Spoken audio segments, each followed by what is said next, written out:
সুপ্রিয় দর্শক শ্রোতা, আসসালামু আলাইকুম। দূর দূরান্তের দেশ অথবা দেশের বাইরে থেকে ঠিক এই মুহূর্তে যেখান থেকে আমার সাথে সংযোগ হয়েছেন, আমি আপন আর যে আপন জীবনের গল্পের নতুন একটা এপিসোড আপনাকে নতুন করে স্বাগতম জানাচ্ছি।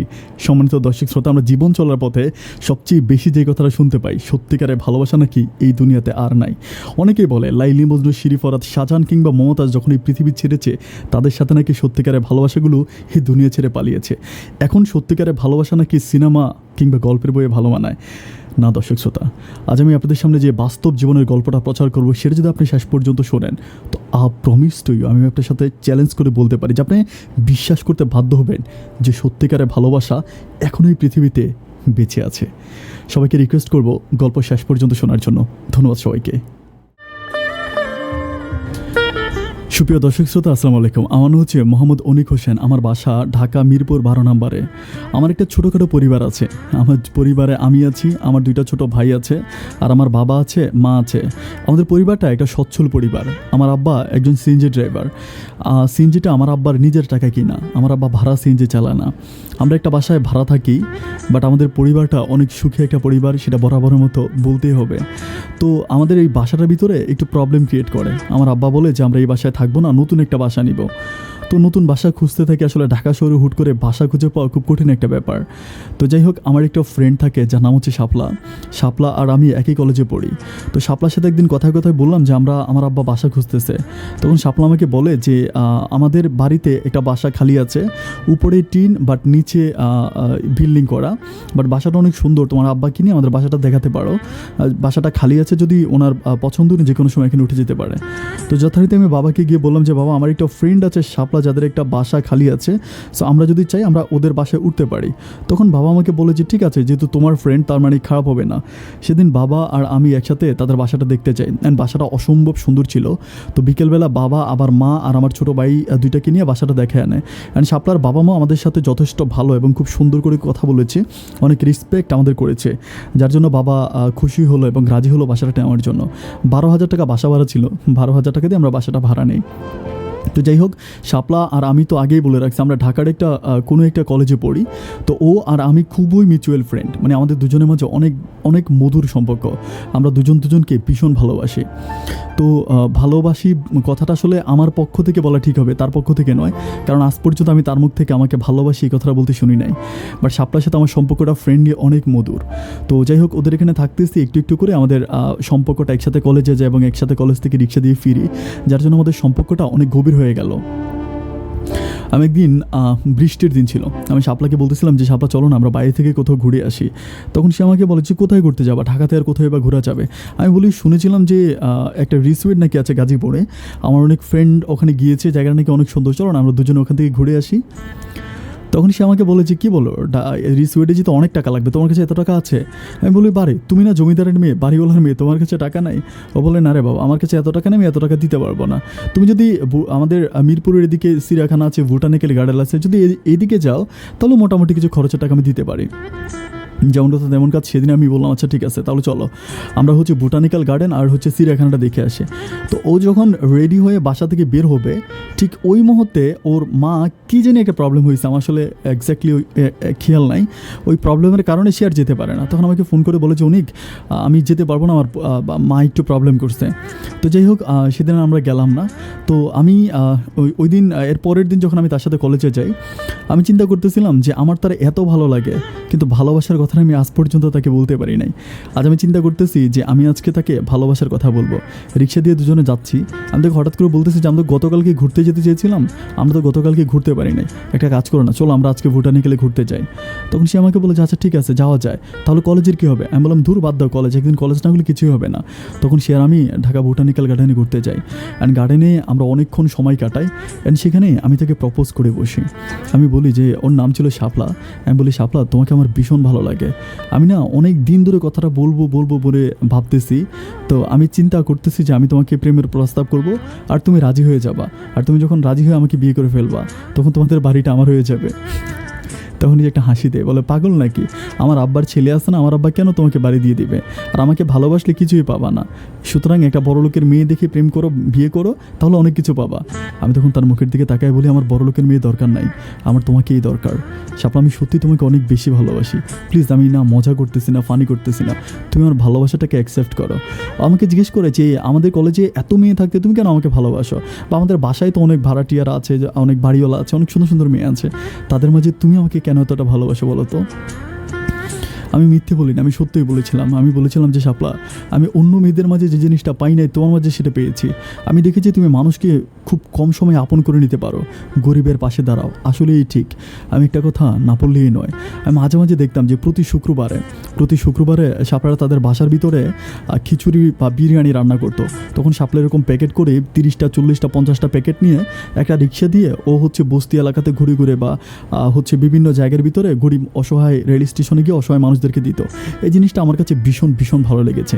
শাপলা কিন্তু দেখতে আসলে অনেক যে সুন্দরী ছিল তা না, একেবারে লাখের মধ্যে একটা ওরকম সুন্দরী ছিল না, মিডিয়াম সুন্দরী ছিল, কিন্তু তার মনটা যে এত সুন্দর, আমার কাছে মনে হয় মনের দিক দিয়ে শাপলাই পৃথিবীর শ্রেষ্ঠ সুন্দরী। যাই হোক, সেদিন আমি তাকে প্রপোজ করে ফেলেন, সে আমার প্রস্তাবে রাজি হয়। একটু একটু করে আমাদের ভালোবাসাটা তখন সামনের দিকে যাচ্ছে। কিছুদিন যাওয়ার পরে আমি একদিন শাপলাকে বললাম, শাপলা নিজে আমাকে বলতেছে যে আমার না তোমাকে একটু আদর করতে ইচ্ছে করে। তো আমি বললাম যে বারে আদর করতে ইচ্ছে করতে করো না। বলে আদর করার জন্য তো একটা নীরব জায়গা দরকার, যেখানে শুধু তুমি আর আমি থাকবো। আমি বলি এরকম জায়গা ঢাকা শহরে কোথায় পাবো? ও বলে আমার একটা ফ্রেন্ড আছে, ওদের বাসায় যাবো তোমাকে নিয়ে একদিন। তো আমি বললাম যে ওদের বাসা কোথায়? বলে আমাদের বাসার পিছনেই, মানে খুব দূরে না, আমাদের পিছনে। তাই আমি বললাম যে এইটা তোমার কেমন ফ্রেন্ড? বলে এটা আমার মেয়ে ফ্রেন্ড, ওর সাথে আমি স্কুলে একসাথে পড়াশোনা করছি, আমার খুব ঘনিষ্ঠ ফ্রেন্ড। ও হচ্ছে ওর স্বামীকে নিয়ে হচ্ছে গ্রামে যাবে, তো যাওয়ার সময় আমাকে বাসার চাবিটা দিয়ে যাবে, তো আমি আর তুমি হচ্ছে বিকেলবেলা যাবো। তো যেমন কথা তেমন কাজ, সেদিন আমি তার সাথে বিকেলে ওদের বাড়িতে যাই। আমার মনে হচ্ছে শাপলা সেদিন একটা লাল শাড়ি পরছিল, এত সুন্দর লাগতেছিল মেয়েটাকে, চোখে না দেখলে বিশ্বাস করা যায় না। আমার কাছে মনে হচ্ছে যেন আসমান থেকে কোনো একটা পরি হুট করে মাটিতে নেমে আসছে।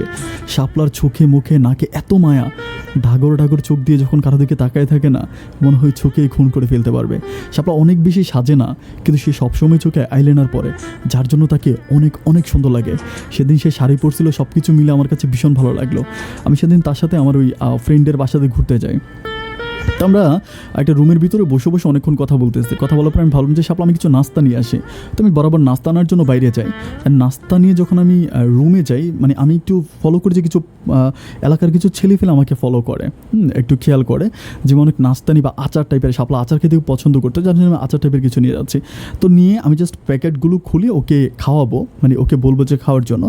ঠিক এইরকম সময়ে হচ্ছে ঘরের দরজাটা হঠাৎ করে কে জানি নক করতে থাকে, খুব জোরে জোরে বিকট শব্দ করে।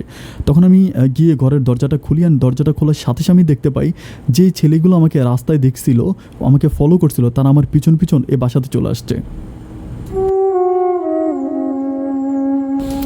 মনের ভিতরে তখন একটা ভীষণ ভয় কাজ করে, আসলে এই মুহূর্তে কী করা যায়, বিকজ বাসাটাও আমার না, আর এখানে যদি যে ছেলেগুলো তারা হচ্ছে এলাকাতে রংবাজ টাইপের ছেলে, খুব খারাপ ছেলে, আমি কী করবো ঠিক বুঝতে পারতেছি না।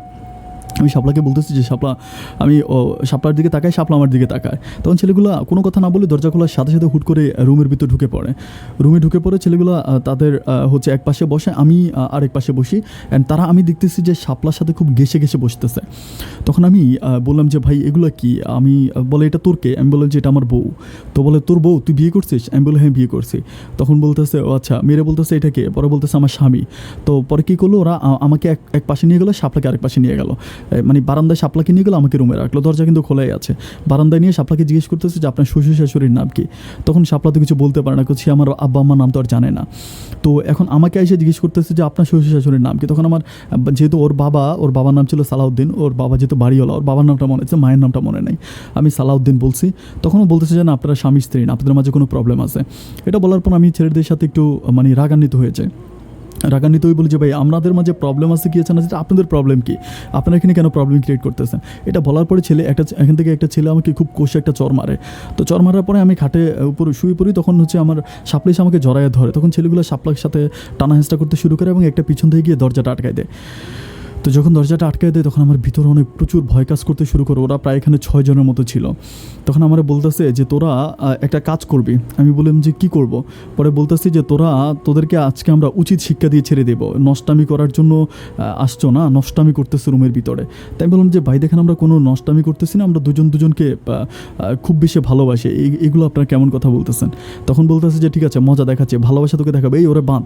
এটা বলেই একটা ছেলে এসে আমাকে পিছন থেকে আমার হাতটা বেঁধে ফেলে শাপলাকে নিয়ে তখন তারা টানাটানি করে ওই বাসায় হচ্ছে 2টা রুম ছিল, পাশের রুমে নিয়ে যায়। যখন পাশের রুমে নিয়ে যায় তখন আমি জাস্ট চিল্লা করি। তখন আমার মুখের মধ্যে কস্টিপ, ওদের কাছে কস্টিপ ছিল, কস্টিপ দিয়ে দেয় মুখের মধ্যে। আমি কোনো কথা বলতে পারি না, আমাকে জাস্ট পা বেঁধে হাত বেঁধে আমাকে খাটের উপর রেখে ওরা শাপলাকে নিয়ে পাশের রুমে চলে যায়। যখন শাপলাকে নিয়ে ওরা পাশের রুমে চলে যায় আমি বুঝতে পারতেছিলাম যে শাপলার সাথে এখানে অনৈতিক কিছু হচ্ছে এবং শাপলার আমি খুব আত্মনাথের চিৎকার শুনতে পাচ্ছি। কিন্তু আমি যতই চেষ্টা করতেছি হাত ছুটানোর জন্য, বাট আমি কিছুই করতে পারতেছি না। আমি হাউ মাউ করে কাঁদতেছি, বাট আমার কান্নার শব্দ কখনো রুমের বাইরে যাচ্ছে না। চোখের পানিগুলো টপ টপ করে পড়তেছে। প্রায় 4 ঘন্টার মতো ওরা ওখানে ছিল। 4 ঘন্টা পরে যখন ওরা বেরিয়ে এলো আমি বুঝতে পারতেছি ওরা শাপলাকে ধর্ষণ করছে। আমি তখন সহ্য করতে পারতেছিলাম না যে আমি কী করবো, কিছুই বুঝতে পারতেছিলাম না।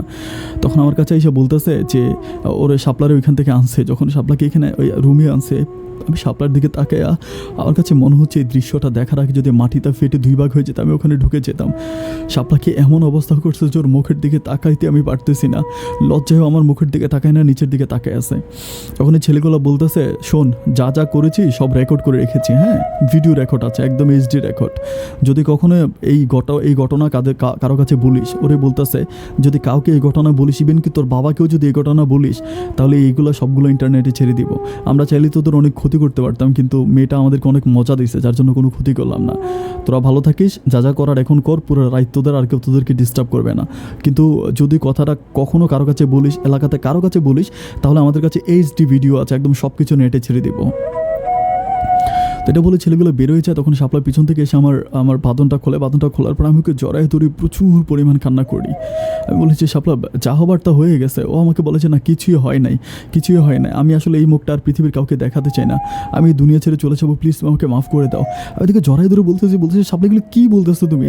আচ্ছা তুমি তো আমার বউ, আমি তোমাকে বিয়ে করবো, যা হবার তো হয়ে গেছে, এগুলো বাদ দাও। ও বলে যে না আমি এই মুখ আমি পৃথিবীর কাউকে দেখাবো না। তো মানে অনেক চিল্লাফিল্লা করতেছে, আমি ওর অনেক বুঝাই, চুমু দিয়ে আদর করি এবং ওকে বলি যে যাও তুমি গোসল করে আসো। তো ওয়াশরুমে ঢুকেও গোসল করে আসার পরে আমি তার হচ্ছে হাতে একটা রূপার একটা ব্রেসলেট ছিল, আর রূপার ব্রেসলেট ছিল, কানে হচ্ছে স্বর্ণের দুল ছিল। তো ছেলেগুলো ও রূপার ব্রেসলেটটাও নেয় নাই, কানের স্বর্ণের দুলগুলো নেয় নাই। তো আমি খুবই সারপ্রাইজ হয়ে গেলাম। আমি বললাম যে ওরা এগুলো তো তোমার কাছ থেকে চালিয়ে নিতে পারতেছে, বিশেষ করে কানের দুলটা। তো ওরা বলে শাপলা আমাকে বলতেছে এগুলো ওরা কেন নিবে, ওরা তো নেয় নাই, ওরা তো আসছিলই তোমাকে ফলো করে, কারণ এরা আগ থেকে জানে যে তোমার সাথে আমার সম্পর্ক আছে। আর আমরা যখন এই বাসায় ঢুকি তখনও তারা ফলো করছিল, তারা আসলে আমাকে টার্গেট করে আসছিল এবং আমাকে পাইছে আর কি। তখন আমি সাথে সাথে তার কান থেকে স্বর্ণের দুলটা খুলি এবং হাত থেকে রূপার ব্রেসলেটটা খুলে আমি পানিতে দিই, মানে পানির মধ্যে এনে আমি এই সোনার রূপার পানিটা ওর গায়ে ছিটে দিয়ে বলি যে তুমি এখন পবিত্র হয়ে গেছো, প্লিজ এগুলো করো না। তখন সে আমাকে বলতেছে আমি আর পারতেছি না, আমি আর বাসায়ও ফিরবো না, আমার কোনো কিছু করতে ইচ্ছে করতেছে না, আমি আজকে রাতে মরে যাব। তখন আমি তারে বলি যে শাপলা প্লিজ এরকমটি করো না, এরকম করলে কী হবে বলো না, সে মরে যাবে, সে বাঁচবে না, সে প্রচুর কান্নাকাটি করতেছে, সে বাসায় ফিরবে না। তো অনেক প্রবলেম হচ্ছে, আমি কী করবো ঠিক বুঝতে পারতেছিলাম না। আমার 2-3টা ফ্রেন্ড ছিল, ওদেরকে কল দিই, ওদেরকে আসার পর আমি ওদেরকে কিছুই বলি না যে ওর সাথে এই হয়েছে, কোনো কিছুই বলি না। কারণ শাপলা আমাকে বলেছে আমি তোমাকে আমার কসম দিয়ে বলতেছি, আমার ভালোবাসার কসম, তুমি কখনো কারো কাছে এই ঘটনা বলবা না, কারণ এই ঘটনা বলে দিলে আমরা এদের কোনো বিচার করতে পারবো না। এরা এলাকার অনেক বড় বড় খারাপ ছেলে, দেখা যাবে যে ভিডিওগুলো নেটে ছেড়ে দিবে এবং আমাদের একটা কলঙ্ক দিয়ে দেবে, প্লিজ তুমি এটা করো না। তখন আমার ফ্রেন্ডগুলো আসার পর আমি বলি যে আমি শাপলাকে বিয়ে করবো, সবার কাছে বলি শাপলাকে বিয়ে করব। তখন সবাই বলতেছে শাপলাকে বিয়ে করবি মানে এখন কি বিয়ে করার সময় আছে নাকি, কোর্ট বন্ধ? আমি বললাম যে কোর্ট পরে আমরা রেজিস্টার করবো, আগে কাজের কাছে যাই, আমরা কলমাটা পড়ে ফেলি। তখন শাপলা বলতেছে যে তুমি আমার কানে এসে বলছে তুমি একটা দর্শিতা মেয়েকে বিয়ে করবা, যেখানে একটু আগে দর্শন হয়েছে তোমার চোখের সামনে। আমি বলছি আমি এই জন্যই তোমাকে বিয়ে করবো, কারণ আমি জানি যে আমি যদি আজকে শাপলাকে এখান থেকে ছেড়ে দিই, শাপলা নিশ্চিত আত্মহত্যা করবে, আমি এটা একদম 100% কনফার্ম, কারণ ওর মন মানসিকতা এমন ছিল। তো আমি সাথে আমাদের একটা হুজুর ছিল, পাশে একটা কাজী অফিসে হুজুর ছিল, ওনাকে সবাইকে ডাইকে নিয়ে আমি কলমা পড়ি অ্যান্ড বিয়ে শাদী করি এবং কাজের মাধ্যমে আমি হচ্ছে ওইখানে তাকে বিয়ে করি। আমার মনে আছে 3 লাখ টাকা কাবিনে তার সাথে আমার বিয়ে হয়েছিল। তো পরে আমি বলছিলাম যে আমরা কোর্টে গিয়ে আমরা হচ্ছে ইয়ে করবো, কোর্টে রেজিস্টার করবো, কিন্তু ও আসলে কোর্টে যেতে চায় না। ও বলে কাজের মাঝে হয়েছে, কাজের কাছে সব কিছু আছে, কাগজপত্র এটা এখানে সব কিছু হবে, কোর্টে যাওয়া লাগবে না। তখন আমাদের বিয়েটা ওই কাজের কাছে কমপ্লিটলি হয়ে যায়। তো এরপর থেকে এভাবে চলতে প্রায় 3 মাস পরে ও বাসা থেকে বের হইলে ছেলেগুলো ইপ্রেজিং করে। মানে ও যখন বাসা থেকে বের হয় তখন ছেলেগুলো বলে যে বাহ মালটা খুব জটিল ছিল মামা, দেখ না বোরকা, ও তখন প্রচুর পরিমাণ বোরকা পড়তো, বোরকা ছাড়া অন্য কোনো কিছু পড়তো না। তখন বলতো যে বোরকা পরলে মালটারা অস্থির লাগে, দেখ না ওর ফিগারটা দেখ, এই দেখ সে দেখ, এগুলো বলে প্রতিনিয়ত ওকে এভাবে অপমান করতো। তখন আমার কাছে ব্যাপারগুলো খুবই খারাপ লাগলো যে ও এসে যখন আমার কাছে এই কথাগুলো বলতো।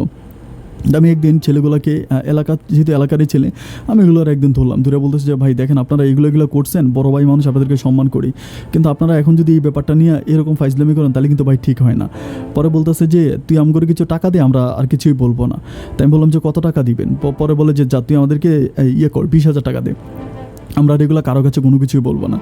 আমি বললাম যে 20,000 টাকা না, আমি 10,000 টাকা দিব ভাই, এগুলো কারো কাছে বললেন না। তো বলো আচ্ছা ঠিক আছে, যে 10,000 টাকা দিয়ে দে, তোর গার্লফ্রেন্ড আর ডিস্টার্বও করবো না, কোনো ইফ্রিজিং করবো না।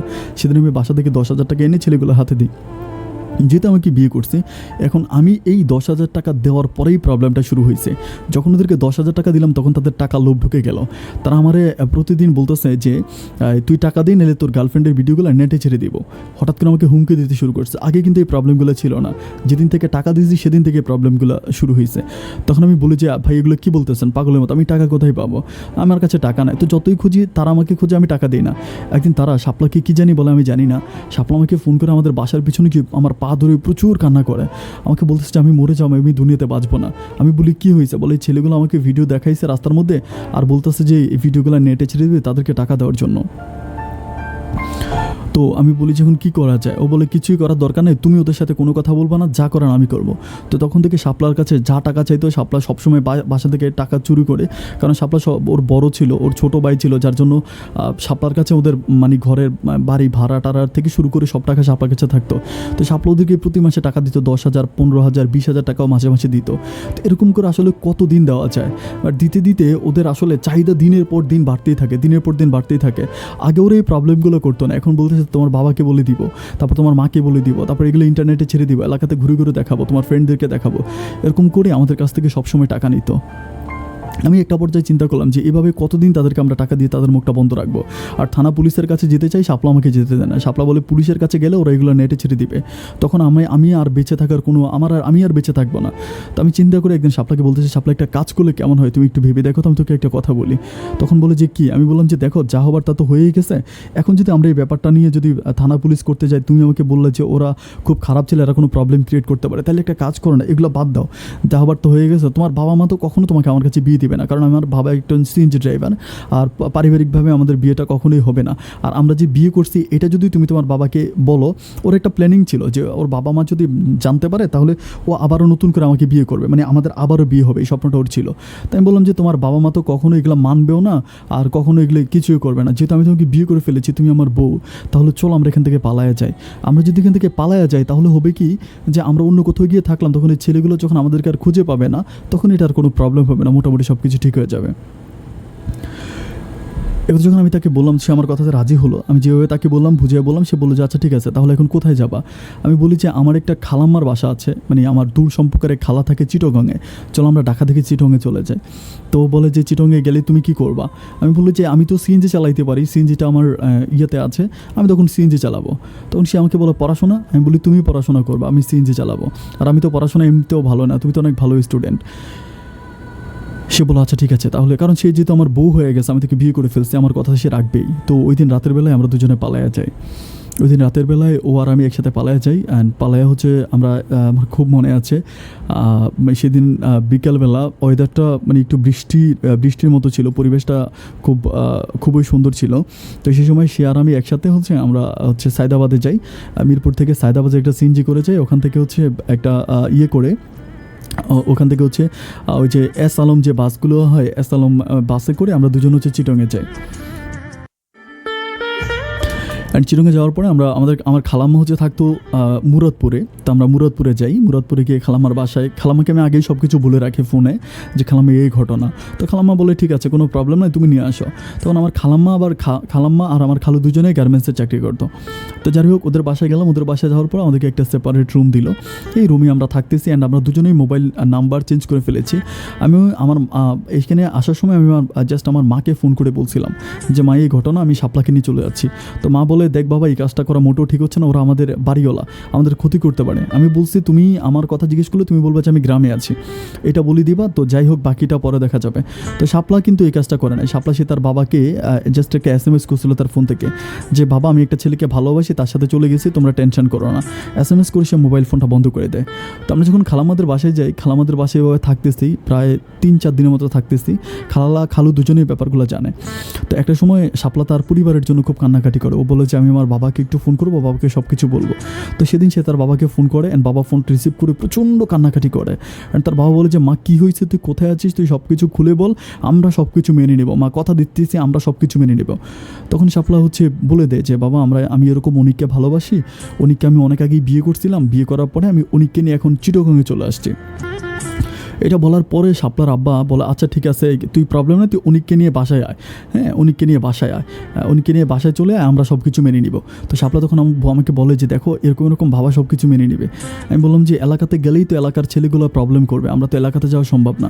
এলাকাতে যদি এখন যাই তাহলে এই ছেলেগুলো আবারও এই প্রবলেম ক্রিয়েট করবে, তোমার ভিডিও এই নিয়ে আসে নিয়ে, এখন তো আর আমাদের সাথে কোনো যোগাযোগ করতে পারতেছে না, এখন তো কোনো প্রবলেম নেই। কথা বলে আমি বলে আচ্ছা ঠিক আছে, তারপরেও তুমি যেহেতু বলছো আমি ভেবে দেখি যে কালকে কী করা যায়। এরই মাঝে রাতের বেলায় আমি যেহেতু আমার মাকে এর আগে আমার মাকে আমি আমার ফোন নাম্বারটা দিয়ে দিছি। তো আমার মামাকে ফোন দিয়ে প্রচুর কান্না করতেছে। তো রাতে মেবি তখন 9টার মতো বাজে। আমি বললাম যে মা কী হয়েছে, কান্না কেন করতেছ? বলে যে শাপলার বাবা এসে আমাদের ঘর বাড়ি সব কিছু, আমাদের আসবাবপত্র সব বাসা থেকে বের করে দিছে, একদম ছুঁড়ে ফেলছে আমাদের ঘর থেকে বের করে দিছে, আর তোর বাবাকে প্রচুর মারছে এবং তোর বাবার গায়ে থেকে রক্ত ঝরাইছে। তখন আমার এত কষ্ট লাগছে যে আমি আসলে বাসায় বুঝাইতে পারবো না যে আমার বাবার গায়ে কেন হাত তুলবে, আমি না হয় অন্যায় করছি, আমি অপরাধ করছি, উনি আমাকে মারতে পারে, আমাকে শাস্তি দিতে পারে, তো আমার বাবা তো কোনো অপরাধ করে নাই। তখন আমি সেই শাপলাকে সব কিছু বলছি, শাপলা এই ঘটনা, তুমি কি জানো তোমার আব্বা এগুলো করছে। তখন ও কী করে, ও আবার আমরা জানি না যে ওর বাবা তখন খুব ভালোভাবেই কথা বলছে, এর মাঝে 2-3 ঘন্টার মাঝে কী হয়ে গেল আমরা কিছুই বুঝতে পারছি না। অ্যান্ড তখন ও ইন দ্য মিন টাইম সে তার বাবাকে আবারও ফোন করে, তার বাবাকে ফোন করে বলেছে বাবা তুমি তো আমাদেরকে আসতে বলছো, তুমি তো সব কিছু ঠিক করছো, তুমি কেন অনিকের বাবাকে মারছো? তখন বলতে স্যার তোর মতো মেয়ের মুখ আমি দেখতে চাই না, মানে উনি হঠাৎ করেই চেঞ্জ হয়ে গেল, একদম পুরো চেঞ্জ। তখন বুঝতে পারলাম যে ওর মা খুবই ভয়ঙ্কর ছিল, শাপলার মা খুবই ভয়ঙ্কর ছিল। শাপলার আব্বা হয়তো একটু ভালো মানুষ ছিল, বাট শাপলার মা অত্যন্ত ভয়ঙ্কর মহিলা ছিল, অত্যন্ত ভয়ঙ্কর। শাপলার আব্বা ফোন কাটার পর যখন শাপলার মাকে সব কিছু বলছিল, তখন এই শাপলার মা ওনার বাবাকে সব উল্টাপাল্টা বুঝাইছে। শাপলার বাবাকে উল্টাপাল্টা বুঝিয়ে ব্যাপারটা উনি সব কিছু আউলিয়ে দিচ্ছে। এখন তো আর আমাদের চিটং থেকে ঢাকা ব্যাক করার কোনো কারণই নেই, কারণ এখন ঢাকাতে গেলেই তো প্রবলেম, যেহেতু এরকম প্রবলেম হয়ে গেছে। তো আব্বা মা বাসা ছেড়ে অন্য কোথাও বাসা নেই, ওরা অন্য কোথাও থাকতে শুরু করে। এভাবে আমাদের দিনগুলো যাচ্ছে, পার হচ্ছে। আমি শাপলাকে নিয়ে আসলে একটা ব্যাপার কি যে অনেক সুখী জীবনযাপন করতে, সেটা না বললেই নয়। চিটংয়ে অনেক সুন্দর সুন্দর জায়গা আছে, ফয়েজ লিক, তারপর সি বিচ থেকে শুরু করে আমি অনেক জায়গায় তাকে নিয়ে ঘুরি, কারণ সে মোটামুটি কিছু টাকা পয়সা নিয়ে আসে বাসা থেকে, প্রায় 65,000 টাকার মতো ও নিয়ে আসে, আর আমি 30,000 টাকার মতো নিয়ে আসি। তো সব কিছু মিলে আমরা প্রায় 2 মাস মোটামুটি খুব ভালোই কাটাই, বাট 2 মাসের মাঝে আমাদের টাকাগুলো প্রায় শেষ হওয়ার পথে। ওর হাতেও তেমন টাকা নাই, আমার হাতেও টাকা নাই, আমাদের টাকাগুলো প্রায় শেষ। তো তখন আমি শাপলাকে বলতেছি শাপলা কিছু তো একটা করতে হবে না, এভাবে তো চলা যাবে না। তো আমাকে বলে যে কিছু করবা কিন্তু সিএনজি চালাইতে পারবো না, আমি তোকে সিএনজি চালাইতে দিব না। আমি বললাম যে কেন, সিএনজি চালাইলে প্রবলেম, আমার আব্বা তো সিএনজি চালাইতো। বলে না সিএনজি চালাতে পারবা না, সিএনজি চালাইলে আমার কাছে কেমন লাগে, তুমি অন্য কিছু করো, তুমি যদি সিএনজি চালাতে গিয়ে তোমার কিছু হয়ে যায় তাহলে আমার কী হবে? আমি বলি তাহলে কী করবো? সেদিন আমি আমার খালুর সাথে বসে আলাপ করি যে খালু বলে তুমি আমাদের গার্মেন্টসের কোয়ালিটি সেকশনে কাজ করতে পারো, কোয়ালিটিতে প্রায় বেতন ভালো আছে, 17,000 টাকার মতো বেতন পাবা, আর তুমি যেহেতু শিক্ষিত ছেলে তুমি অনেক ভালো করতে পারবা, কোয়ালিটি সেকশনে যারা কাজ করে তারা সবাই শিক্ষিত, এডুকেট পারসন। তো আমি বললাম যে আচ্ছা ঠিক আছে তাহলে ভালো। তো আমি শাপলাকে বললাম যে শাপলা আমি পরের দিন কাজে যাবো, এরকম ওনার সাথে কথা বলছি। তখন শাপলা বলে আচ্ছা ঠিক আছে যাও না, ভালো তো। তো আমি ভাইয়ের সাথে কথা বলি, পরের দিন খালুর সাথে কথা বলে আমি ওই কাজে যাই। তো খালাম্মাকে কাজ যে কোয়ালিটি চেকশনের কাজ আসলে দাঁড়িয়ে থাকতে হয়, অনেকক্ষণ দাঁড়িয়ে কাজ করতে হয়। যতক্ষণ আসলে কাজ করতে হয় দাঁড়িয়ে কাজ করতে হয়, কোয়ালিটিতে যারা কাজ করে তারা হয়তো জানে। সেখানে প্যান্ট, তারপর গেঞ্জি সহ শার্ট এগুলো আসলে চেক করা হয়। যখন গার্মেন্টস থেকে মালটাকে যখন রেডি করে বের করা হয় তখন কোয়ালিটি চেকশন ওই যে সুতা ঠিক আছে কিনা, সুতা কোনো কাটা আছে কিনা, বা সাইজ ঠিক আছে কিনা, কোথাও কোনো ত্রুটি আছে কিনা, কোয়ালিটি জাস্ট চেক করে। এটা চেক করে কোয়ালিটি চেকশন থেকে মালটা সরাসরি আউটপুট হয়ে যায়, ওখান থেকে মার্কেটে চলে যায়। যাই হোক, আমি একদিন কাজ করলাম, কাজ করে আসার পর আমি পা নাড়াইতে পারতেছি না, কোনোভাবেই পা নাড়াইতে পারতেছি না। পা আমার এত ব্যথা হয়ে গেছে, আমি কোনোভাবেই পা মুভ করতে পারতেছি না। আমি বাসায় আসার পরে আমি বলছি যে আমার তো পা কাজ করতেছে না, আমি কী করা যায়? তো সে আমাকে বলে যে ঠিক আছে আমি পা মালিশ করে দিই।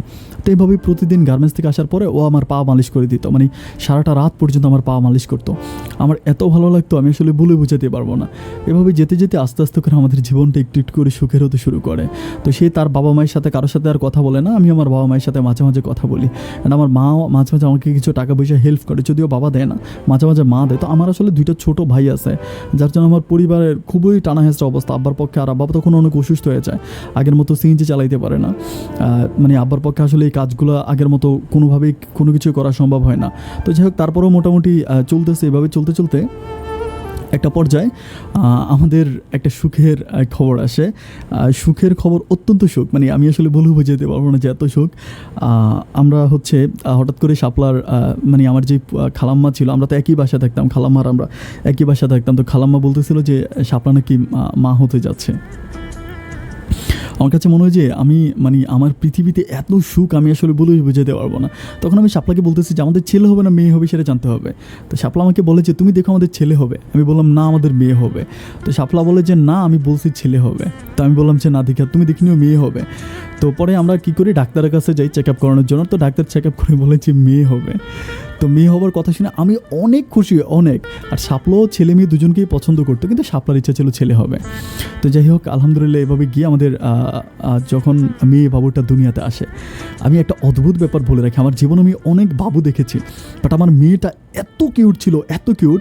যারা বাজরাঙ্গি ভাইজান দেখেছেন তারা হয়তো জানেন, বাজরাঙ্গি ভাইজানের ভিতরে যে মুন্নির চরিত্রে একটা মেয়ে অভিনয় করেছিল, সালমান খানের বাজরাঙ্গি মুভির মুন্নির চরিত্রে, ঠিক একেবারে মুন্নির মতো দেখতে আমার মেয়েটা হয়েছে। এবং তার নামও আমি রেখেছিলাম সেদিন মুন্নি, কারণ দেখতে সে একেবারে মুন্নির মতো হয়েছে।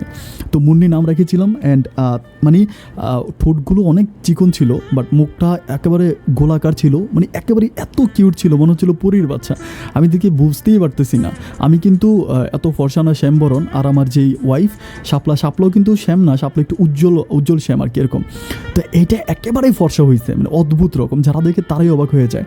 আমার মেয়েটাকে নিয়ে যখন বাসা থেকে বেরোইতাম, যে কেউ দেখলেই আমার একটা মনে আছে, আমি একদিন রাস্তা দিয়ে যাচ্ছিলাম, একজন ভিখারি, উনি বলতেছে যে বাবা কিছু একটা দিয়ে যাও। তো আমার কাছে ভাঙতি নাই টাকা। তো ভিখারিটা একটু মহিলা টাইপের ছিল, উনি বলতেছে যে বাবা তোমার আমার টাকা দেওয়া লাগবে না, তুমি টাকায় খোঁজাখুঁজি করো, তোমার মেয়েটার একটু দাও, আমি কোলে নিব। তো আমি বললাম যে আমার মেয়েটাকে কোলে নিলে আপনার পেট ভরবে, বলে তোমার মেয়েটারে একটু দাও। তো মেয়েটারে দিলাম, আমার মেয়েটারে কোলে নিয়ে চুমো দিল, অ্যান্ড আমার আবার দিয়ে দিল। তো এত ভালো ছিল, আমার মেয়েটা কাউকে চিনতো না। এরকম হয় না যে মেয়েরা বাবুরা যাদেরকে চিনে না তাদের কোলে যায় না, তাদের কোলে কিন্তু যেতে চায় না। বাট আমার মেয়েটা যখন যে কেউ হাত দিত, এরকম হাত বাড়াই দিত, তার কোলে চলে যেত। চিনুক বা না চিনুক এটা তার উদ্দেশ্য ছিল না, যে হাত দিত তার কাছেই যাইতো। এত ভালো, এত কিউট একটা মেয়ে ছিল। যাই হোক, আমার সংসারটা আস্তে আস্তে করে একেবারে আলোকিত হতে শুরু করে। আমার মেয়েটার যখন 6 বছর হয়, এভাবে এই 6 বছরের মাঝে আমাদের মাঝে অনেক পরিবর্তন আসে। আমরা যেই খালাম্মার বাসায় যাই, ওই খালাম্মা মারা যায়। খালাম্মা মারা যাওয়ার পর থেকে আমরা খালাম্মার বাসাটা ছেড়ে দিই। খালাম্মার বাসাটা ছেড়ে আমরা সেপারেট একটা বাসা নিই। তখন আমি কাজ করি কোয়ালিটি চেকশন, অনেক ভালো একটা পর্যায়ে চলে যায়, মোটামুটি একটা ইনকামটাও ভালো হয়, আর আমি যাই ইনকাম করি আমি সব খরচ করে ফেলি, একটা আসলে রিজার্ভে রাখি না। প্রতি সপ্তাহে আমি আমার মেয়েকে আর আমার বউকে নিয়ে বাইরে ঘুরতে যাই, সবসময় এখানে সেখানে যাই, যার জন্য আসলে খুব বেশি টাকা আমার কাছে থাকে না, মাসে যা পাই সব টাকাই খরচ হয়ে যায়। যাই হোক, এভাবে যেতে যেতে আমাদের সংসারটা অনেক ভালো। আমি তারে স্কুলে ভর্তি করাই, ওখানে একটা কিন্ডারগার্টেন ছিল, কিন্ডারগার্টেন স্কুলে তারে আমি ভর্তি করাই আমার বাবুটাকে। তো আমি প্রতিদিন যখন বাসা থেকে বের হই আমি তাকে ওখানে দিয়ে আসি, অ্যান্ড আমার ওয়াইফ এসে তাকে স্কুল থেকে নিয়ে যায়। মেয়েটা এত ভালো ছিল, সে আস্তে আস্তে একটু করে কথা বলতে পারতো, আমাকে বাবা বলতে পারতো না, বাবু বলতো বাবু করে ডাকতো। আর আমার ওয়াইফকে ও মা খুব সুন্দর করে মা ডাকতে পারতো। আমার বাচ্চাটাকে এত ভালোবাসা, আমি আসলে আপনাদেরকে বাসায় বুঝাতে যেতে পারবো না। আর আমার মেয়েটাও মানে এমন একটা মিসুইট ছিল, এত মিসু ছিল, মানে এত চুপটি, এত কিউট, এত শান্ত ছিল, বলে বোঝাতে পারবো না। অন্য মেয়েদেরকে খেলনা দিতে হয় বা এটা দিতে ওটা দিতে হয়, ও কখনো কোনো কিছু খেলনার প্রতি আকর্ষণ ছিল না। সবসময় চুপচাপ থাকতো, বসে থাকতো, আর সবসময় হাসতো, যাকে দেখতো তার সাথে হাসতো। তা আস্তে আস্তে কথা বলতে পারে, আমি ওকে নিয়ে বাইরে এখানে সেখানে ঘুরতে যাই। এভাবে যেতে যেতে হঠাৎ করে একদিন আমার মেয়েটা আমরা যে বাসা থাকতাম সে বাসার সিঁড়ি থেকে নামতেছে, বাট সিঁড়ি থেকে নামতে নামতে মেয়েটা হঠাৎ করে একবার মানে যেরকম প্রচণ্ড ব্যথা পেলে বাচ্চাটা যেরকম চিল্লে ওঠে, এরকম মানে একদম চিল্লাই উঠছে। তো চিল্লে ওঠার পরে আমি দৌড়ে গিয়ে ধরলাম। ধরার পরে দেখতেছি ও মানে পড়ে গেছে, মানে এভাবে হোঁচট খেয়ে পড়ছে, মাথার মধ্যে প্রচণ্ড আঘাত পাইছে। তো আমি সাথে সাথে তাড়াতাড়ি না ডাক্তারের কাছে যাই। তো ডাক্তারের কাছে যাওয়ার পরে ও ডাক্তার ওখানে ব্যান্ডেজ করে বাসায় আনে। অ্যান্ড বাসায় আনার পরে দেখি যে ব্যান্ডেজ শরীর রাতের বেলায় সে প্রচুর কাঁদে। হ্যাঁ, ওর আঘাত কিন্তু পাইছে কপালে, হ্যাঁ কপালের মধ্যে আঘাত পাইছে, কিন্তু সবসময় বলে যে ওর বুক ব্যথা করে, ও বুকের দিকে দেখায়, বুকের দিকে ব্যথা করে।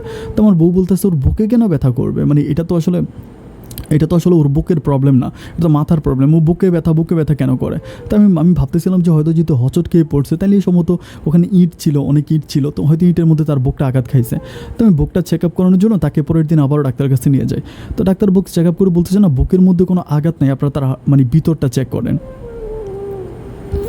তো একদম ছোটো বাবু, ও তো আসলে অত কিছু বুঝে না, মানে একেবারে ছোটো ও। তো ওর হার্টে, আমি বলি যে ও তো বাবু মানুষ, ওর হার্টে কী প্রবলেম, মানে হার্টেতে কিসের প্রবলেম, হার্টে তো কোনো প্রবলেম হওয়ার কথা বড়ো মানুষদের হয়। তখন ডাক্তার বলতেছে এরপর ওর হার্টটা একটু টেস্ট করান, যেহেতু ওর ব্যথাটা ভিতরে বলতেছে। ও কিন্তু তখন একটু একটু করে কথা বলতে পারে, বড় হয়ে গেছিল, মোটামুটি বড় হয়েছে, ও কথা বলতে পারে। তখন যখন আমি ওর হার্ট টেস্ট করার পরে রিপোর্ট আসে। হ্যাঁ, রিপোর্ট যখন আসে আমি রিপোর্টে দেখতে পাই যে ওর হার্টের ভিতরে একটা ছিদ্র ধরা দেয়, হার্টের মধ্যে একটা ছিদ্র। তখন আমি ডক্টরকে বলি যে ডক্টর এটা মানে কী করে যায়, মানে এত ছোটো, এখন এটা কী করা যায়। তখন ডাক্তার আমাকে বলে হার্ট চেঞ্জ করতে হবে, হার্টটা চেঞ্জ করেন, যদি এটা চেঞ্জ না করেন তাহলে এভাবে হার্ট যদি চেঞ্জ না করেন তাহলে বাবুটা বাঁচবে না, হার্ট চেঞ্জ করেন। আর যেহেতু এখন ছোটো মানুষ, এখন হার্ট চেঞ্জ করতে অনেক কম টাকা পয়সা লাগবে, এটা মানে টাকা পয়সাও কম লাগবে, এটা খুব দ্রুততে করা যাবে। তখন আমি মানে বুঝতে পারতেছিলাম না যে মানে কীভাবে কী করব, বা এখন আসলে কোনো কিছুই মানে কারোর সাথে আলাপ করব, টাকা কোথায় পাবো। এবং ডক্টরের কাছে বললাম, উনি আমাকে যেই টাকার কথা বলছে, আসলে আমার পক্ষে এই টাকা আসলে কোনোভাবেই সম্ভব না। উনি বলছে প্রায় 6 থেকে 7 লাখ টাকার মতো লাগবে, মানে 7 লাখ টাকারও বেশি লাগতে পারে। তো আমার পরিবারের পক্ষে আসলে এত টাকা জোগাড় করা কোনোভাবেই সম্ভব না। আমি এত টাকা কোথায় পাবো? আমি চাকরি করে যে টাকা জমাই, সেখানে প্রায় 2.5 থেকে 3 লাখ টাকার মতো আছে, একটা 3 লাখ টাকার অ্যামাউন্ট আছে। তো তারপরও আমি সবার কাছে খুঁজতে থাকি এভাবে কী করা যায়। তো আমি একটা ব্যাপার বলে রাখি, তখন আমাদের বিয়ের প্রায় 9 বৎসরের মতো প্রায় হয়ে গেছে, 8-9 বৎসরের কাছাকাছি। তখন আমার ওয়াইফ ওর বাবার সাথে তো তখনও কথা বলে না, মানে ওর মার সাথেও তখনও কথা বলে না, বাবার সাথে কথা বলে। ওর বাবাকেও ফোন করে বলে যে বাবা আমার মেয়েটার এরকম প্রবলেম, এখন ওর মানে অপারেশন করতে হবে, টাকা লাগবে, তুমি ওকে কিছু টাকা হেল্প করো। ওর বাবা প্রথমে দিতে রাজি হয়, আবার সে আগের মতো, মানে আজ থেকে 8-9 বছর আগে যেরকম সিন হয়েছে এরকম সিন প্রথম দিকে দিতে রাজি হয়, এবং সেকেন্ড দিকে উনি আর দেয় না। উনি বলে যে তুই আমার সাথে কথা বলবি না, ওই মেয়ে আমার না, ওই মেয়েটা আমার না, এটা ওই মেয়ে আমার না, আমি যদি তোকে বিয়ে দিতাম, আমার নাতিনের কোনো প্রবলেম হতো, আমি ট্রিটমেন্ট করতাম, কিন্তু এই মেয়েটা আমার না, আমি ওই মেয়ের জন্য কোনো টাকা পয়সা দিতে পারবো না। তো ও খুব রাগ করে ফোনটা কেটে দেয়, ওর বাবাকে আর ফোন টোন দেয় না। আর আমি এদিক সেদিক ফোন করি, তো আমি আমার মাকে ফোন করি, আমার মাকে ফোন করার পরে আমার মা মোটামুটি প্রায় 1 লাখ টাকার মতো মিলিয়ে দেয়, 1 লাখ টাকার মতো মিলিয়ে দেয়। তো এরপরেও অনেক টাকার দরকার, অনেক টাকার বাকি। তো আমি এইভাবে ঘুরতে থাকি, আবার মেয়েটার ব্যথা একটু করে বাড়তে থাকে, ব্যথা আস্তে আস্তে করে বাড়তে থাকে। তো আমি বুঝতে পারতেছিলাম না যে আমি কী করব, মানে কার কাছে যাব, কাকে টাকা চাইবো, কী করবো, আমার মাথায় কোনো কিছু আসতেছে না, আমি পাচ্ছি না। তখন ডক্টর বলতেছে অপারেশন যদি ইমিডিয়েটলি না করেন তাহলে যে কোনো সমস্যা মারা যেতে পারে। তখন খুব বেশি টাকার শর্ট না, লাইক 2 লাখ টাকার মতো মনে হয় দরকার, 1.5 থেকে 2 লাখ টাকার মতো শর্ট। মানে এই 1.5-2 লাখ টাকা আমি লোনও করেছি, মানে আমি লোন করেছি, টাকা নিয়েছি এরপরে আমার মায়ের কাছ থেকে টাকা নিয়েছি, আমার যত বন্ধু বান্ধব ছিল, যত জায়গায় ছিল, মানে আমি যে এই প্রায় 1.5 লাখ টাকার মতো শর্ট, এই 1.5 লাখ টাকা আমি কোথাও থেকে জোগাড় করতে পারবো না, আমার পক্ষে এই টাকা আসলে আর জোগাড় করা সম্ভব না। তো আমি টাকা কোথায় পাবো কিছুই বুঝতেছি না, যে আমার পক্ষে তো আর এখন টাকা দেওয়া কোনোভাবেই সম্ভব না। তো আমি ওই দিন সকালবেলা বাসা থেকে বেরিয়ে চিন্তা করতেছি যে আমি এই 1-1.5 লাখ টাকার মতো এখন যদি জোগাড় করতে পারতাম, বাকিটা না হয় কোনোভাবে কিছু একটা করা যেত। বাট আমি না, আমার পক্ষে আর আমি অনেক টাকা লোনও করেছি, প্রায় 3 লাখ 3.5 লাখ টাকার মতো এখানে লোনও আছে। তো আমার পক্ষে আর ওভাবে কোনোভাবে টাকা জোগাড় করা সম্ভব না। তার মাঝে যত স্কুলে পড়াশোনা করেছি, কলেজে পড়াশোনা করেছি, যত ফ্রেন্ড সার্কেল আছে সবার কাছ থেকে মোটামুটি, এবং আমার বাবাও টাকা দিছে। আমার বাবা হচ্ছে, আমাদের গ্রামে জায়গা ছিল, আমার আব্বা কিন্তু লাস্টের দিকে আমাদের সাথে অনেক ভালো হয়ে যায়। আমার আম্মাও টাকা দেয়, আমার নানুর বাড়ি থেকে টাকা, মানে আমার নানুর বাড়ি থেকে আম্মা টাকা এনে দেয়, এবং হচ্ছে আমার আব্বা গ্রামে জায়গা ছিল, জায়গা বিক্রি করে পর্যন্ত টাকা দেয়। আমি আমার বউর মুখের দিকে তাকালে পৃথিবীটা যেন ভেঙে পড়ে। আমার বউ বলে যে আমার মেয়েটা যদি না বাঁচে, আমি আমার বাপের মায়ের কসম করে বলতে হচ্ছে আমি বাঁচবো না, আমি মরে যাব। আমার মেয়েটা না বাঁচলে আমি এই পৃথিবীতে বাঁচবো না, আমার মেয়েটা মরে গেলে আমিও মরে যাব। এটা বলে আমার বউটা সারাদিন কাঁদে। সবশেষে আমি চিন্তা করলাম যে না, আমাকে কিছু একটা করতে হবে। ওই দিন আমি মেডিকেলে একটা ডক্টরের সাথে কথা বলি যে আমি একটা কিডনি বিক্রি করব। আমি চিন্তা করি আমার একটা কিডনি ছাড়া একটা মানুষ এই পৃথিবীতে বাঁচতে পারে। আমি এত টাকা জোগাড় করছি, আর অল্প কিছু টাকার জন্য আমার মেয়েটা চিকিৎসা করতে পারবো না, তা তো হয় না। আমি আমার প্রয়োজনে একটা কিডনি বিক্রি করবো, কিডনি বিক্রি করলে আমি আমার মেয়ের চিকিৎসাটা করাবো। তো যাই হোক, সেদিন আমি একটা ডক্টরের সাথে কথা বলি। আমার বউকে বলি যে 15 দিনের জন্য আমি একটু বাইরে যাব। মানে আমি বলি যে কক্সবাজার একটা লোকের সাথে কন্ট্রাক্ট হয়েছে, উনি আমাকে কিছু টাকা দিবে, আমার এখানে আগে ছিল, তো 15 দিন আমি যাবো। তো আমার বউ আমাকে বলে যে না চলো আমি সহ যাই। তাই আমি আমার বউকে নেই না, আমি একাই যাই। আমি বলি যে আমি একাই যাব। মানে আমার কথা হচ্ছে আমি হসপিটালে যাব, কিডনি বিক্রি করব, আমার ব্যথা সম্পূর্ণভাবে ভালো হইলে দেন আমি বাসায় ফিরবো। তো যেমন কথা তেমন কাজ, আমার বউ আর বাচ্চাকে বাসায় রেখে আমি সেদিন চলে যাই ডক্টরের কাছে। হসপিটালে যাওয়ার পর আমি আমার একটা কিডনি বিক্রি করি, অ্যান্ড এটা দিয়ে আমি যে টাকা পাই সেটা দিয়ে আমি ওখান থেকে অনেক কষ্টের পরে সুস্থ হয়ে আমি আমার সম্পূর্ণ টাকা ফিল আপ হয়, এবং আরও 50,000 টাকা এখানে বেশিও থাকে। তো আলহামদুলিল্লাহ আমার যত যাই হোক টাকা জোগাড় হয়েছে, এটা শুনে আমার অনেক ভালো লাগতেছে। আমি আমার মতো করে দিন পার করতেছি, অ্যান্ড ডক্টরের কাছে যাই, টাকা পয়সা জমা দিই। তখন ডক্টর একটা অপারেশনের ডেট দেয়, যে অপারেশনের ডেট দেয় ওই ডেট অনুসারে আমরা হচ্ছে ওরে নিয়ে যাই, আমার মেয়েকে নিয়ে যাই। অ্যান্ড ডক্টর ওখানে অপারেশনের সব রকম কাগজপত্র ডকুমেন্টারি সব কিছু ঠিকঠাক করছে। আমি সিগনেচার করি, আমার ওয়াইফ সিগনেচার করে। তো সিগনেচার করতে আমার খুব কষ্ট হয়েছিল। যারা সিগনেচার করেন তারা হয়তো জানেন, এখানে সিগনেচার করতে হয় যে মানে ও যদি মারাও যায় আমরা এটার জন্য কিছু করতে হবে, এটাকে বনসই বলে। তো বনসইটা দেওয়ার পরে ডক্টর ভিতরে নিল, অ্যান্ড ভিতরে নিয়ে তারা হচ্ছে করলো, অপারেশন করলো। তো অপারেশন করতে অনেক টাইম লাগতেছে। আমি বুঝতেছি না এত সময় কেন লাগতেছে। আমাদের হচ্ছে অপারেশন শুরু হয় বিকেলের দিকে, 4টার দিকে ডক্টর অপারেশন স্টার্ট করে। এশার আজান দিয়ে দিছে, আমি তারপরে কোনো রিপোর্ট পাই না। রাত 9:30 কি 10টার মতো বাজে, তখন আমি ডক্টর আমাকে তখনও ক্লিয়ার কিছু বলে না। তখন ওখানে অপারেশন থিয়েটারে যে একটা মহিলা ছিল, উনি আবার ঢাকার ছিল, ওনার সাথে আমাদের সম্পর্কটা অনেক ভালো ছিল। তো আপাকে যখন জিজ্ঞেস করি, আমি বলি যে আপা কী অবস্থা আমার বাচ্চার, বলেন তো ডক্টর, এখন তো কিছু বলতেছেন, অপারেশন কি হইলো বা কি। তখন আমাকে বলছে যে মনে হয় আপনার বাচ্চাটা বাঁচবে না। তখন আমি আর বুঝতে পারতেছিলাম না যে আমি কী করবো। আমি বললাম যে আপনি এগুলো কী বলেন, আমার বাচ্চা বাঁচবে না মানে। পরে বলতেছে না, ওর কন্ডিশন খুব ভালো না, এরপরও অপারেশন সাকসেস হয়েছে ঠিক আছে, বাট ওর এখন পর্যন্ত জ্ঞান ফিরে নাই, অবস্থা খুব খারাপ। তো এরপরে এভাবে রাতের বেলায় তখন অপারেশন থিয়েটার থেকে বের করে, তখন রাত মেবি 10:30 মতো বাজে।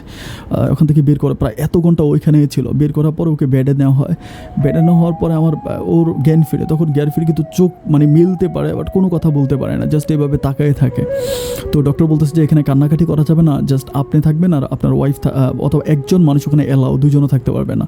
তখন আমার ওয়াইফ হচ্ছে আমার বাচ্চার সাথে থাকে, আমি বাইরে গিয়ে বসে। রাত তখন মেবি 2টার মতো বাজে। তখন আমার ওয়াইফ, আমি দেখতেছি যে আমি মানে বারান্দায় একটা ভিতরে এভাবে অ্যালার্ম দিয়ে শুয়ে আছে। তখন আমার ওয়াইফ, আমি খেয়াল করে তখন আমি কিন্তু একটু ঘুমিয়ে পড়ছিলাম, তন্দ্রায় গিয়েছিলাম। আমি স্বপ্নে দেখতেছি যে আমার ওয়াইফ আমাকে ডাকতেছে, এরকম একটা মানে আমি স্বপ্নে দেখছি। তখন হঠাৎ করে ঘুম ভাঙার পর আমি দেখি যে হ্যাঁ, আমার বউ এরকম দৌড়ি করতেছে, একবার এদিকে একবার ওদিকে, একবার দৌড়ি করতেছে। তখন আমি লাফ দিয়ে উঠে যে ওরা যে দৌড়ি, যে কী হয়েছে। পরে আমাকে বলছে তুমি কোথায় ছিলা, আমার মেয়ের অবস্থা খারাপ, মেয়ের ব্লাড বেরিয়ে আসে মুখ দিয়ে, তাড়াতাড়ি বেরিয়ে আসো। তখন আমি তাড়াতাড়ি যাই, দেখলাম যে হ্যাঁ ওর মুখ দিয়ে ব্লাড বেরিয়ে আসে। আর ওই সময় ডাক্তার নার্স সবাই ঘুমিয়ে আছে। দৌড়ি করতে পরে নার্স ডাক্তার সবাই এসে ওর ভিতরে নিয়ে গেছে।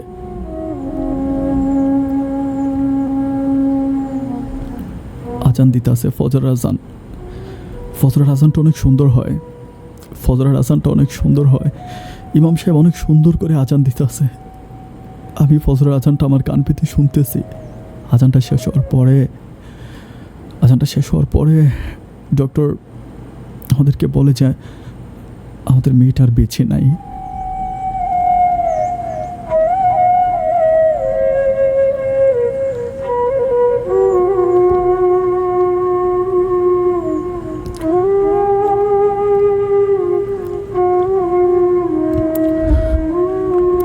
এই মেয়ের জন্য আমার কিডনি বিক্রি করলাম। আমার বাপের যত বিটা বাড়ি ছিল গ্রামে, জায়গা সম্পত্তি সব বিক্রি করে টাকা দিল। আমার মা নানার বাড়ি থেকে টাকা এনে দিল। আমি আমার নিজের দেহের একটা কিডনি বিক্রি করলাম ওর, যাতে আমার মেয়েটা বেঁচে থাকে। কিন্তু আমি আমার মেয়েটাকে বাঁচাইতে পারলাম না। মেয়েটা যখন মারা যায় তখন আমার বউটা পাগলের মতো হয়ে যায়। আমার বউটা আর কথা বলে না, কারোর সাথে কথা বলে না, সারাক্ষণ চুপচাপ থাকে, একদম পাগল হয়ে যায়। মানে একদম যেখানে বসায় রাখলে বসে থাকে, শোয়াইলে শুয়ে থাকে, ও কোনো কথা বলে না, একদম পাগলের মতো হয়ে যায়। তখন আমি আমার বউকে বলি যে এইভাবে থাকলে তো তুমি মরে যাবা, একটু খাওয়া দাওয়া করো, ঠিক মতো করো। আমাকে তখন সবসময় বলে যে আমি আমার বাবার কাছে যাব, আমি আমার মায়ের কাছে যাব, আমি আমার বাবা মায়ের কাছে। আমি প্রচুর কান্না করি, একেবারে যেন আমি ওকে আজকে বিয়ে করে আনছি, ও যেন আজকে আমার সাথে পালায় আসছে এরকম। তো এরকম করতে করতে যেতে আমি আবারও চাকরি করি। আমি চাকরি করতে থাকি। একদিন আমি অফিস থেকে এসে দেখি যে বাসায় নাই। তখন আমি ওরে ফোন করি। ফোন করার পরও আমাকে বলে যে আমি গাড়িতে আছি, আমি ঢাকায় যাচ্ছি। এই প্রায় 8-9 বছরে আমার ওয়াইফ কখনোই ঢাকায় যায় নাই, ও কখনোই ঢাকায় আসে নাই। এই 8-9 বছরে ও একবার ওর বাবা মায়ের কাছে যায় না। বাট আমি মাঝে মাঝে আমার আব্বা আম্মাকে আসতাম, দেখতাম। 1 বছরের মাঝে 6 মাস পরে 7 মাস পরে আমি এসে আমার আব্বা আম্মাকে দেখে যেতাম। কিন্তু ও এই 8-9 বছরে কোনো দিন ওর মা বাবাকে একটাবারও দেখতে আসে না। আমি বললাম যে আচ্ছা ঠিক আছে, যাক না, ওর বাবা মায়ের সাথে দেখা করুক, তাইলে হয়তো ওর মনটা ভালো হবে। তো যাওয়ার পরে ওর মোবাইল ফোনটা বন্ধ। আমি বললাম যে কোনো ঝামেলা হয়েছে কিনা, তা তো বুঝতে পারতেছি না। আমার ছোটো ভাই ছিল সুজন। আমি সুজনরে বললাম যে সুজন, এরকম ওদের বাসায় গিয়া দেখতো কী অবস্থা। তো সুজন যা বলে যে ভাইয়া কাউরে দেখি না, ওদের বাসায় তালা মারা। তো এরকম দেখতে প্রায় 15-20 দিনের মতো হয়ে গেছে ওদের বাসায় তালা মারা। সুজন যখনই যায় তখনই বলে ভাইয়া তালা মারা, ওদের বাসায় কেউ নাই, তো বাসায় তালা মারা। তো আমি বুঝতে পারতেছিলাম না যে বাসায় তালা মারা মানে ও মানে কোথায় গেল, কী হইল, আমি কিছুই বুঝতে পারতেছি না। তখন আমি চিরং থেকে আসার পর আমার আব্বা আম্মার সাথে ওদের বাসায় যাই। বাসায় যাওয়ার পর দেখি যে হ্যাঁ বাসায় তালা মারা। অন্য ভাড়াটিয়া যারা আছে তাদেরকে জিজ্ঞেস করি যে আপনার বাড়িওয়ালা কোথায়। তো বলে যে বাড়িওয়ালা তো নাই, কোথায় জানি গেছে, বলতে পারি না। তখন আমি ঢাকাতে থাকতেছি, আমার আব্বা আম্মার সাথে থাকতেছি, আর ওরা খুঁজতেছে। ওর গ্রামের ঠিকানাটা আমি ওভাবে খুঁজে পাই না। কারো কাছে জিজ্ঞেস করলে সে আমাকে মানে একদম ডিটেলস গ্রামের ঠিকানাটা দিতে পারে না। এরকম করে যেতে প্রায় 1.5 মাস হয়ে গেছে। 1.5 মাস আমি ওর সাথে কোনো যোগাযোগ করতে পারতেছি না।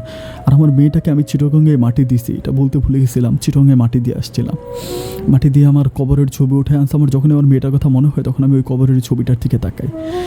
তো যাই হোক, এভাবে আমি যখন আমার বউকে খুঁজে পাচ্ছি না, তখন 1.5 মাস পরে আমি একদিন হঠাৎ করে এই ওদের বাড়ির সামনে দিয়ে যাচ্ছি, দেখলাম যে ওদের মানে গেট খোলা, বাসার গেট খোলা দেখে আমি সাথে সাথে বাসার ভিতরে ঢুকলাম। ঢুকে দেখি যে মানে ঘরের ভিতরে অনেক মানুষ।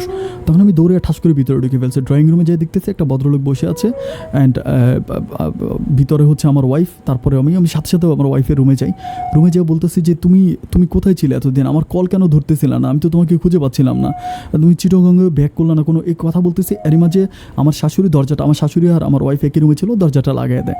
দরজা লাগিয়ে আমাকে বলতেছে যে এখানে চিল্লাফিল্লা করবে না, বাইরে আসো, তোমার সাথে কথা বলতেছে। তিনি আমাকে বাইরে নিয়ে যায়।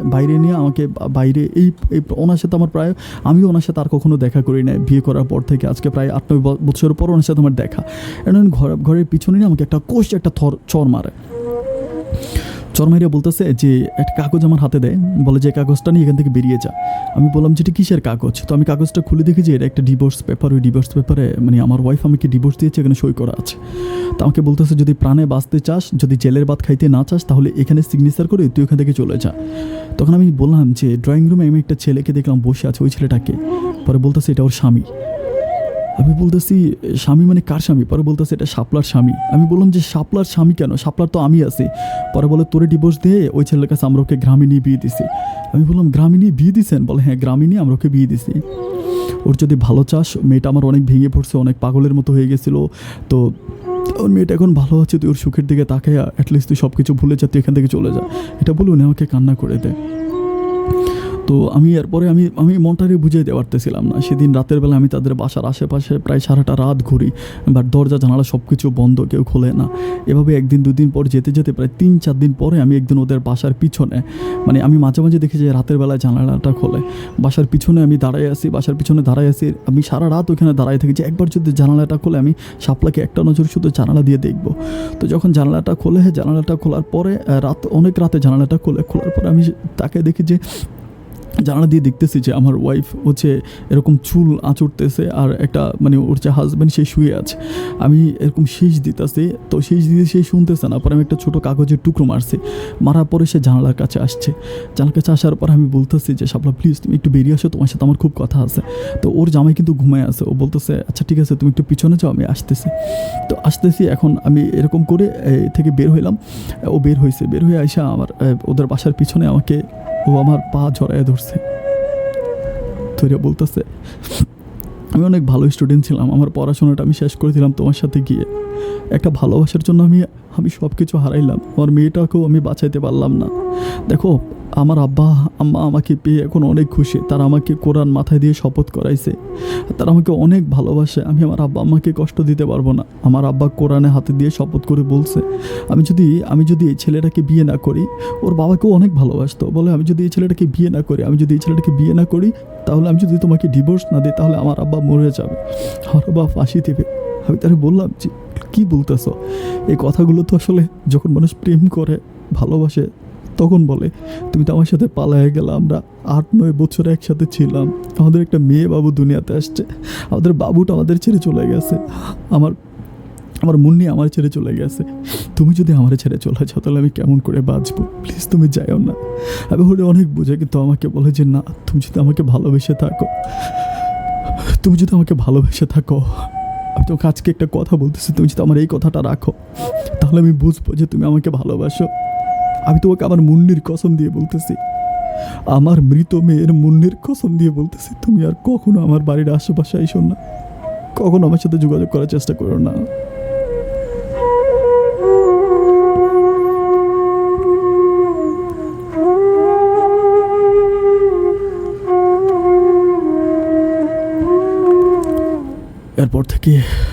এরপর থেকে আমি আর কখনো তার কাছে যাই নাই। এরপর থেকে আমি আজ পর্যন্ত কখনোই তার কাছে যাই নাই। তাকে আমি জানি না সে কোথায় আছে, কেমন আছে। আজকে প্রায় 1.5 বছরের মতো হয়ে গেছে।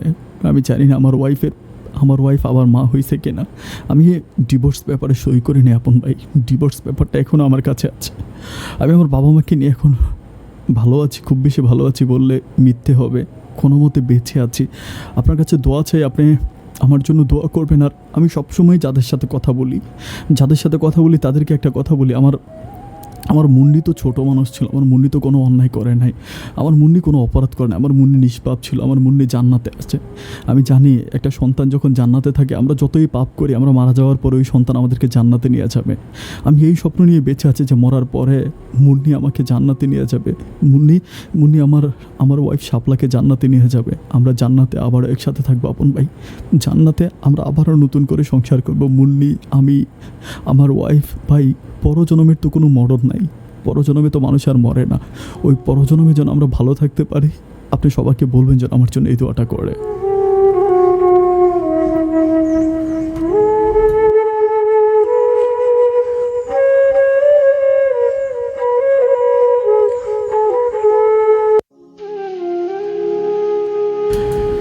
ডিয়ার ভিউয়ার্স, এই গল্পের আমার আর কিছু বলার নাই। আমি কী বলবো ঠিক জানি না, অপরাধ কার, কে অপরাধী, কে দোষী, আমি কোনো কিছুই জানি না। তবে আমি এটাই বলবো যে এটা সম্পূর্ণ নিয়তের খেলা। যারা আমার আজকে কথা বলতে খুব কষ্ট হচ্ছে, সিরিয়াসলি যারা এতক্ষণ পর্যন্ত আমার গল্পটা শুনেছেন, সবার কাছে আমি করজোড়ে হাত তুলে দোয়া বলবো যে অন্তত মুন্নির আত্মায় যেন শান্তি পায়, সেটার জন্য দোয়া করবেন। অ্যান্ড শাপলা তো কোনো মতে তার নতুন স্বামীকে নিয়ে বেঁচে আছে। আমাদের অনেক ভাই যে তো সব কিছু ভুলে অন্তত বাঁচতে পারে। আমি জানি না, উনি আমাকে বলেছে কখনো উনি বিয়ে করবে না, তবে আমার কাছে মনে হয় যে উনি বিয়ে করলে হয়তো এই কষ্টগুলো থেকে কিছু হলেও উনি রেহাই পাইতো। অনেক ভাইকে আমি তখনও ফোনে অনেকবার বলছিলাম যে ভাই আপনি বিয়ে করেন, যদি উনি বিয়ে করে হয়তো ওনার জীবনটা একটু চেঞ্জ হতে পারে। সব অনেক ভালো থাকবেন, সুস্থ থাকবেন। ডিয়ার ভিউয়ার্স, অন্য কোনো দিন অন্য কারো জীবনের এমনই কোনো মর্মান্তিক ঘটনা আমি আপনাদের সাথে শেয়ার করার জন্য আবারও আমার এই অনুষ্ঠানে হাজির হয়ে যাব। ধন্যবাদ সবাইকে, সবাই অনেক ভালো থাকবেন। আসসালামু আলাইকুম।